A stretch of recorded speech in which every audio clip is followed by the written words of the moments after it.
c'est le bout de la marde. Signification. L'expression est utilisée en parlant d'un événement survenu, ou qui pourrait survenir, contre toute attente. Elle montre l'étonnement d'une personne face à cet événement. Elle peut aussi simplement être utilisée pour dire « c'est incroyable ». Une origine possible. Le mot « marde » est un dérivé du mot « merde ». Aucune réelle explication sur l'origine de l'expression n'existe, mais nous pouvons formuler une hypothèse.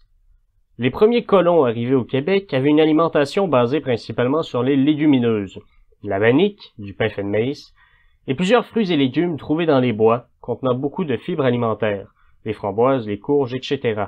Ces aliments sont réputés pour donner une forte envie de déféquer. Les colons, passant une grande partie de leur temps sur le bol, s'étonnaient alors lorsqu'ils pouvaient enfin s'arrêter et reprendre leurs activités quotidiennes.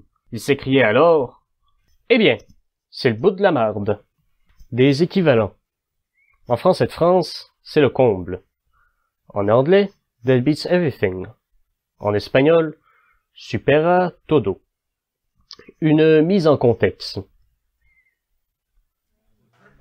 Hey Steve! Comment ça va?